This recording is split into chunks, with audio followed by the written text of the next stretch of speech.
Bienvenidos, compañeros y compañeras, a una nueva edición del especial entrevista aquí en el canal de periodismo alternativo independiente La Pirenaica.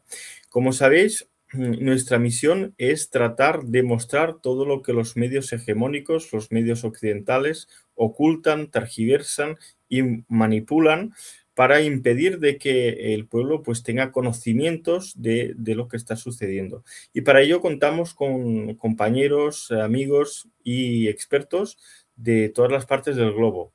Hoy con nosotros contamos con Javier Couso, el cual es un periodista, es analista político y además de todo ello fuiste eurodiputado en el Parlamento Europeo en la octava legislatura, si no lo digo mal, del 2014 al 2019, ¿cierto? Muchas gracias, Javier, por estar aquí con nosotros. Un fuerte saludo. Pues un placer, Albert, estar de nuevo contigo y apoyar pues este nuevo proyecto con ese nombre tan maravilloso de La Pirenaica, que recuerda pues toda la lucha, dura lucha de 40 años contra el fascismo español, aquella radio que escuchaba a la gente escondida porque si no la podían matar, y pues estamos en una situación no tan extrema, pero casi extrema en el sentido de la persecución de cualquier opinión diferente en el occidente colectivo. Por lo tanto, enhorabuena por esta labor y sobre todo mucho ánimo para seguir. Pues la verdad es que se agradecen las amables palabras y aquí estamos en la trinchera haciendo pues todo lo que podemos y aportando pues nuestro granito de arena a poder mostrar la verdad y bueno, que no nos pueden callar, que aunque nos eliminen, nos bloqueen las veces que quieran, pues vamos a seguir y no hay más. No hay más. Ese es el único camino, ¿no? La lucha.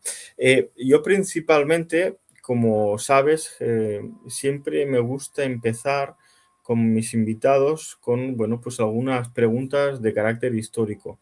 Y yo sé que, bueno, pues no puedo pasar por alto de tocar el tema del asesinato de tu hermano, el periodista también José Couso, el cual fue asesinado por un tanque norteamericano en Irak.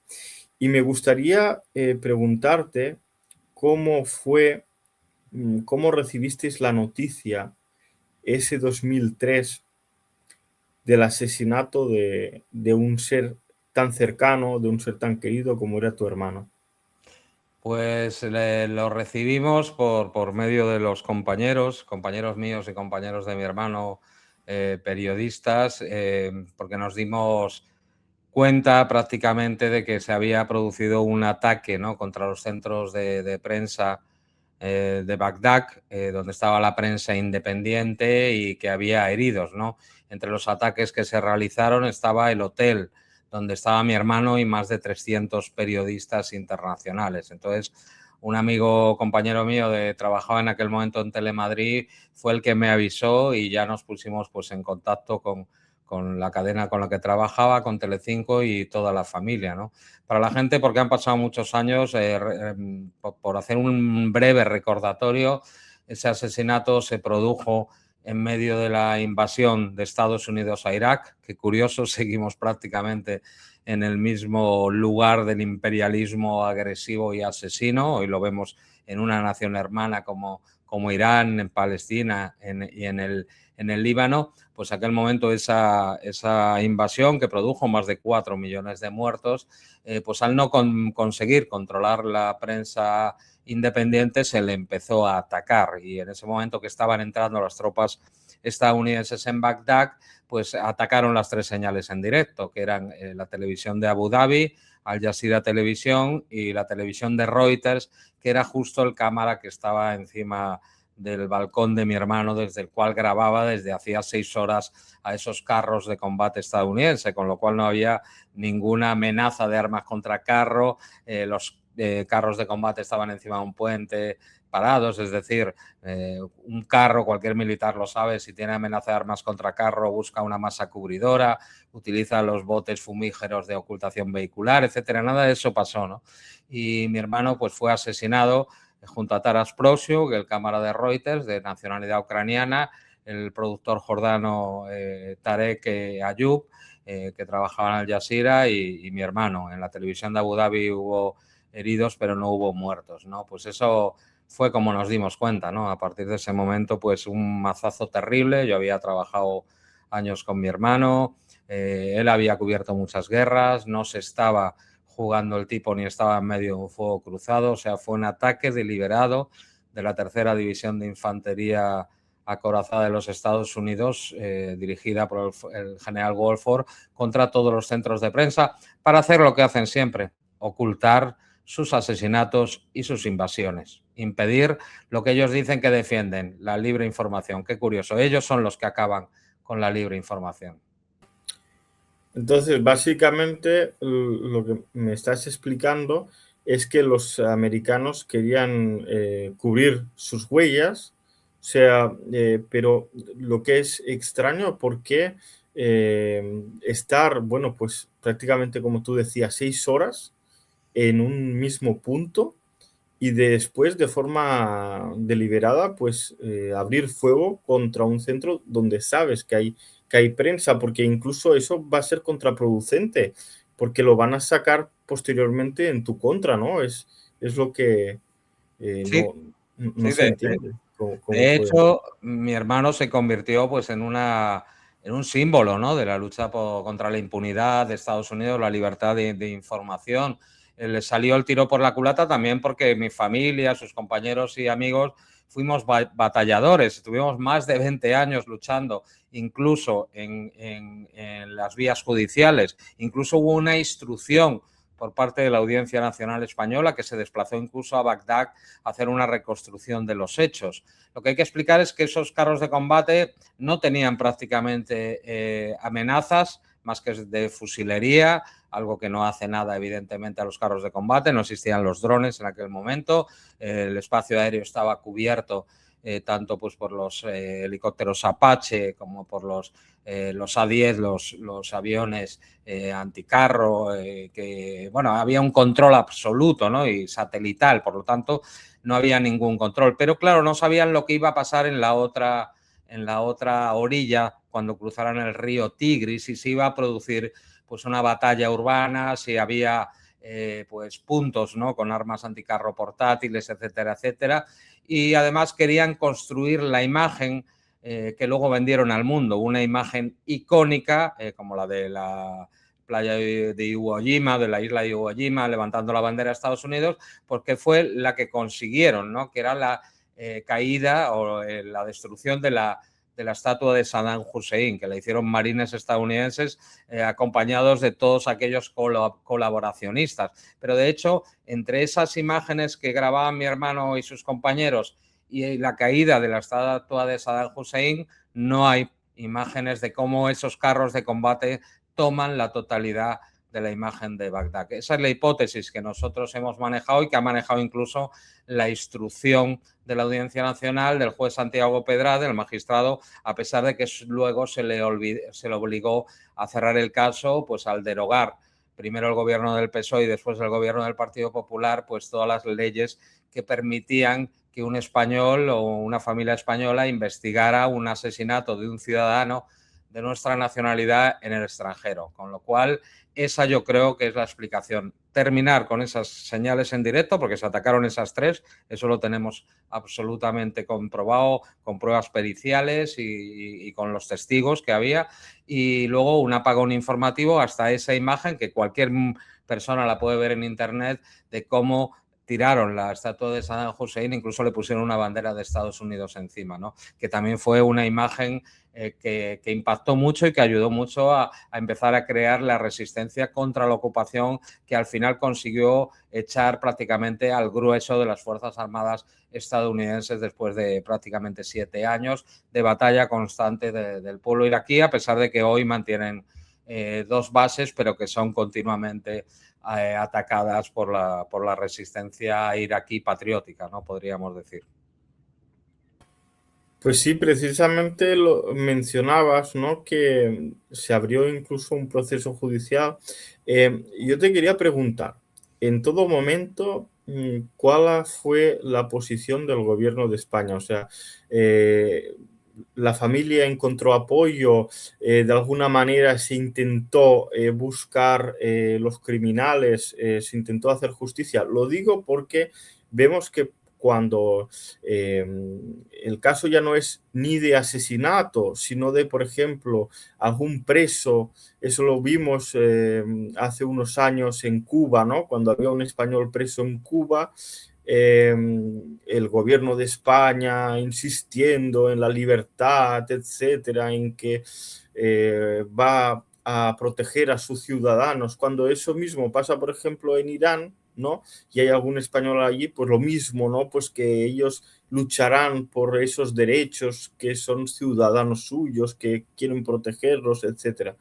Pero cuando pasan otros casos, por ejemplo, tenemos el caso de Pablo González en Polonia, pues resulta de que hay o un silencio total, o si no, bueno, pues nos solidarizamos y apoyamos a Polonia, ¿no? En ese caso.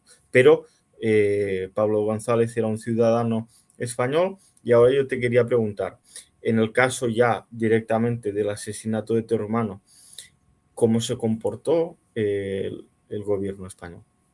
Pues hay que situar, ¿no? El gobierno que había en aquel momento lo dirigía José María Aznar del Partido Popular, una de las personas aliadas del presidente Bush estadounidense en esta invasión de Irak, ¿no? Pues te imaginarás que además tuvo que sufrir el rechazo prácticamente total, o sea, es una de las pocas veces que ha habido práctica unanimidad en la sociedad española en contra de la participación de España en esta invasión criminal contra Irak, ¿no? Hubo manifestaciones que fueron las más grandes del mundo, 1,5 millones de personas en Barcelona, 1.200.000 personas en Madrid, pero en todas las ciudades, incluso capitales de provincia pequeñas que tenían la mitad de la población en esas manifestaciones. Incluso gente de la derecha estaba en contra de esas manifestaciones. Se hablaba en contra de la guerra, perdón, y asistió a esas manifestaciones. Se hablaba de más del 80%, 85% de la población en contra. Entonces, mi hermano visualizó, ¿no? Esa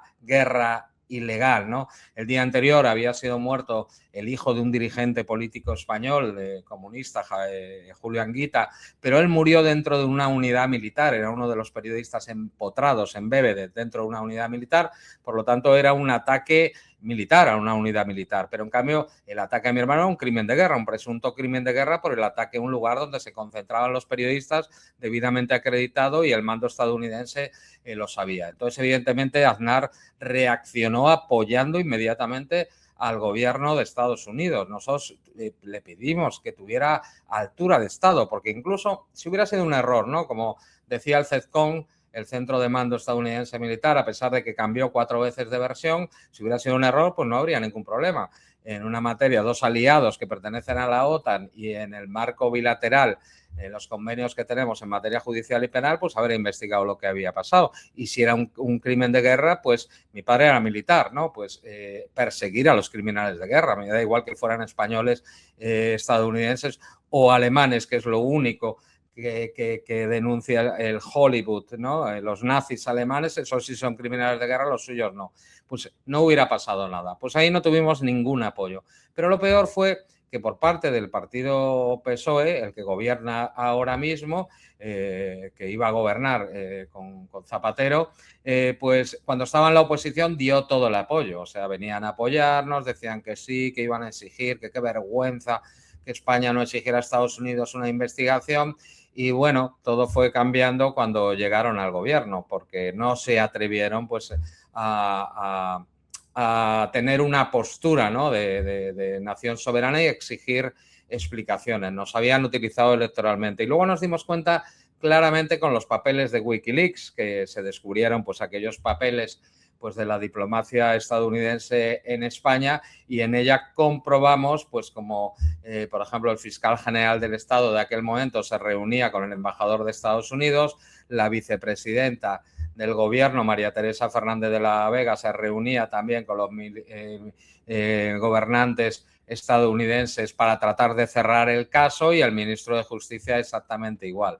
O sea, conspiraban con una nación extranjera para cerrar el caso de judicial dentro del Estado de Derecho y los convenios bilaterales de lo que le había pasado a un ciudadano español. En otro país eso se llama traición. Por lo tanto, podemos afirmar a día de hoy que los dos partidos de Estado que han gobernado pues prácticamente la mayor parte de la democracia, después de la UCD de Suárez, que es decir, el Partido Popular y el Partido Socialista, pues han colaborado pues en cerrar el caso, ¿no? ¿Por qué razón? Pues porque no somos aliados, somos vasallos, somos subalternos del imperio estadounidense, tanto en materia económica, en materia geopolítica como en materia militar, ¿no? Por lo tanto, lo estamos viendo ahora de la manera más cruda. Antes disimulaban bastante más, pero cualquiera que vea Trump cómo se dirige a sus aliados, no son aliados, queda bastante claro. Por lo tanto,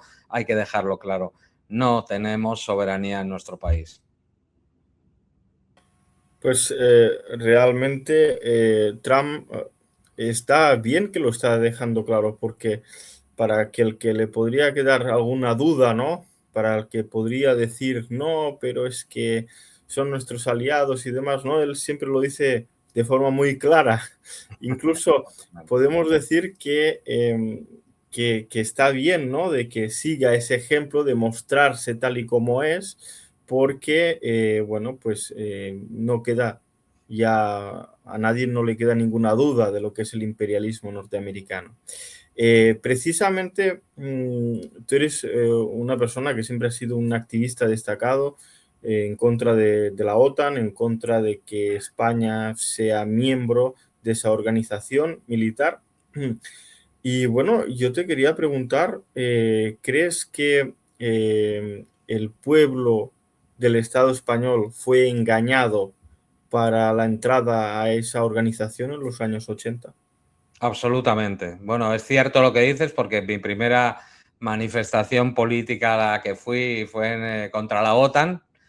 Fui con mis tías en el año, sería año 82, 81, 83. Entre esos, será muy joven, ¿no? Pero fueron mis primeras movilizaciones y fue contra la OTAN. O sea, que es algo que tengo muy metido dentro de mi ADN, ¿no? Siempre he sido profundamente antiimperialista e internacionalista, a pesar, pues, de tener la evolución política que tiene todo el mundo, ¿no? De empezar en los movimientos autónomos, en el anarcosindicalismo y luego pues ahora pues estar cercano a los movimientos socialistas, pero más en los términos nacionales populares. Pero yo creo que coincidimos prácticamente, ¿no? En defender nuestra soberanía y en oponernos al imperialismo y defender el internacionalismo basado en la soberanía de los pueblos, ¿no? Por lo tanto, la OTAN era consustancial a mí estar en contra, porque además es parte del operativo militar de control de la Europa occidental y después de la caída del campo socialista de los demás países de Europa, como se intenta. Además se hizo desde dos vertientes. Primero en 1948 con el Plan Marshall, un intento de control económico por medio del crédito, ya el crédito estadounidense después de la destrucción de la Segunda Guerra Mundial, y en 1949 pues la creación del Tratado de Washington que da paso a la OTAN. Pero la OTAN siempre ha significado lo que ellos han querido, que es lo que decía el primer secretario de la Alianza Atlántica, que se llamaba Lord Ismay y era británico, y decía, pues la OTAN funciona para impedir que los rusos estén dentro de Europa, los alemanes estén debajo y los estadounidenses estén dentro. Y a día de hoy sigue siendo eso. Por lo tanto, aquí hubo acabada la dictadura, hubo una gran movilización también parecida a la que hubo contra la Guerra del Golfo para que España mantuviera su neutralidad y no perteneciera a uno de los bloques militares, porque durante Franco, a pesar de tener bases de utilización conjunta, no pertenecíamos a la estructura de la Alianza Atlántica. Con Suárez, con el primer gobierno después de la democracia, tampoco. Eso se quiere cambiar en el año 86 con Felipe González, que precisamente y curiosamente lo que había hecho es una campaña para acceder al gobierno diciendo que España no debería entrar en la OTAN. Pues cambia por las presiones, evidentemente, estadounidenses y por aceptar esas presiones, porque también puedes no aceptarlas, y no solo reconoce al Estado genocida de Israel, sino que, por otro lado, pues propone entrar en la OTAN por medio, lo que pasa es que la oposición era tan grande, manifestaciones de cientos y cientos de miles de millones de personas, tiene que convocar un referéndum. Ese referéndum, en primer lugar, nos engaña, porque propone 3 preguntas que, si se aprobaba, se iban a cumplir. La primera, no pertenecer a la estructura militar de la OTAN, y eso se incumplió. Pertenecemos desde hace muchos años a la estructura militar de la OTAN. Luego, reducir la presencia estadounidense en España. Mentira otra vez, porque se ha incrementado la presencia significativamente de los Estados Unidos. De hecho, tenemos la parte del escudo Aegis naval, el llamado escudo antiaéreo de defensa, que realmente es una proyección misilística, la I terrestre en Chequia, en Polonia, y el naval, y otro lugar que no me acuerdo ahora, de Europa del Este, y el naval está en la base de Rota, en España, que participan las fragatas F-100 y los destructores Arleigh estadounidenses, que además son los que participaron, por ejemplo, en el ataque a Irán, por comentar cómo no estamos tan alejados de participar en esas agresiones militares gracias a estar en la OTAN. Y luego la tercera pregunta era pues que no hubiera paso ni almacén de armas nucleares en España, que eso parece ser, pero nunca lo sabremos, porque los convenios bilaterales de la base o la pertenencia a la OTAN no sabemos qué acuerdos, ¿no? Por lo tanto, aparte de todo, Felipe González, utilizando todos los medios de comunicación, engañó a su población diciendo que no podíamos ser neutrales, que si no entráramos en la OTAN iba a ser una debacle económica, social, etcétera, cuando hay países neutrales que han vivido bastante mejor que pertenecer en la OTAN. Por lo tanto, se les engañó diciendo que si no éramos neutrales nos iba a ir muy mal, y se les engañó también por incumplir las propias preguntas que el gobierno socialista, o llamado socialista, en el año 86 había dado al pueblo español. O sea que mintieron por todos los lados, es algo alucinante. Y a día de hoy somos el 7º o el 6º país que más participa económicamente en los despliegues militares de la Alianza Atlántica. Curiosamente, todos en las fronteras de Rusia o de Bielorrusia, para amenazar al vecino con el que Estados Unidos y los angloamericanos, es decir, los británicos, no nos deja llevarnos bien. Pero en cambio no tenemos nada para las amenazas que nos vienen del este y del sur, del flanco sur, ¿no? Lo cual es muy curioso. Pero bueno, aquí estamos, sacrificando incluso lo poco que queda del estado del bienestar para participar en esa guerra por delegación que lleva la OTAN contra Rusia y posiblemente, por todas las amenazas que vemos, contra Bielorrusia, a pesar de que hasta ahora no se han atrevido, afortunadamente.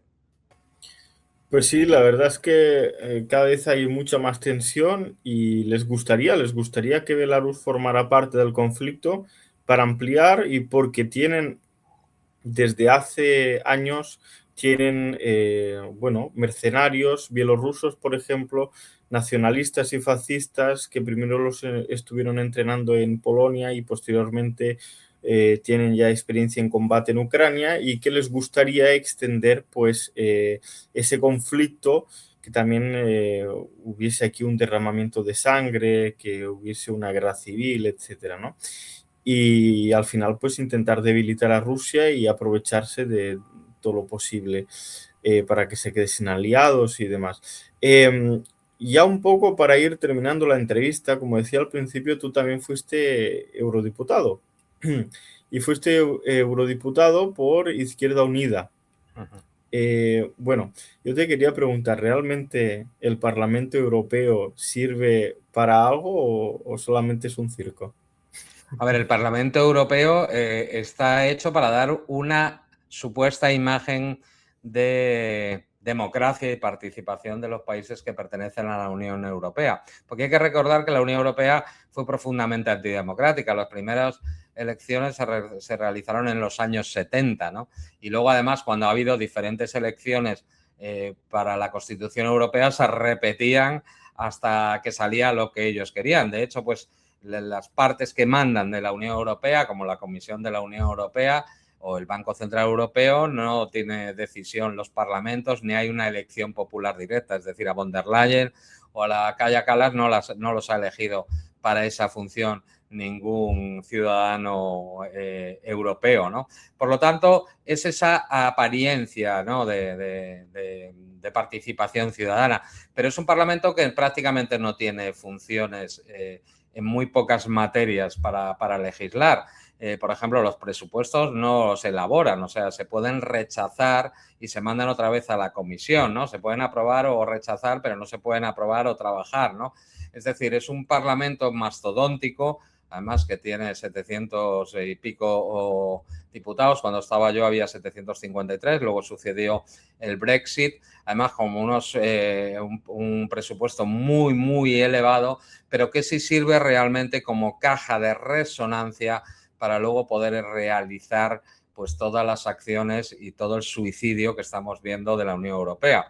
Yo fui testigo, como el Parlamento sirvió de amplificador para preparar a la opinión pública para agredir a Libia y destruirla, como hemos visto, cómo se fue creando y amplificando la rusofobia que partió pues, del Parlamento Europeo y fue creciendo hasta llegar a la mayoría de los Estados miembros, sobre todo liderado por los diputados y diputadas de los países bálticos y de Polonia, que manifiestan una profunda rusofobia, ¿no?, de carácter incluso pues, casi criminal, ¿no? Yo lo observé. Entonces sirve muchas veces para este tipo de cosas, pero realmente no es un Parlamento que tenga funciones reales, porque además las grandes políticas macroeconómicas o monetarias las tenemos transferidas a lugares opacos o llamados independientes que no dependen de nuestros propios parlamentos o de nuestra propia elaboración de leyes, ¿no?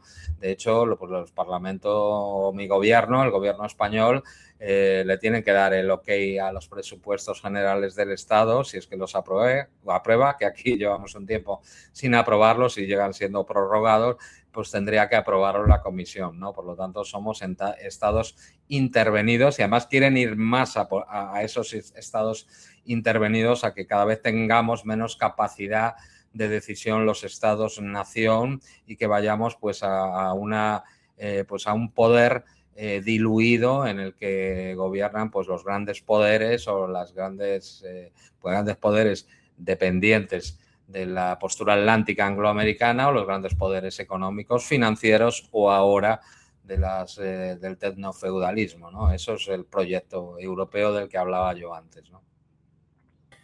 Y que precisamente lo hemos visto en el caso, por ejemplo, de Rumanía, que cuando no les gustan los resultados, pues hay que repetir elecciones, que es lo que tú Bueno, comentabas, ¿no?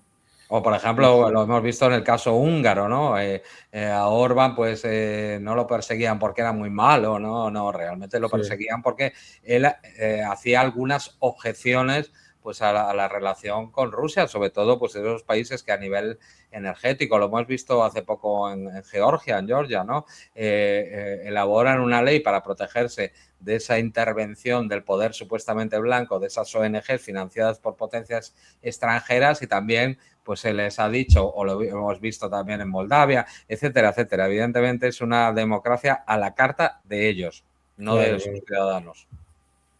Así es. Pues Javier, ha sido un placer tenerte aquí en este especial de entrevista de la Pirenaica. Espero que hayas estado cómodo y esperamos tenerte en futuras ediciones de entrevista. Pues he estado encantado y cuando quieras ya sabes que estoy para charlar contigo y mandarle desde aquí, desde España, Galicia en este momento que estoy aquí, un saludo grandísimo a esa nación y a ese pueblo que quiero mucho como es el bielorruso. Un saludo muy fuerte.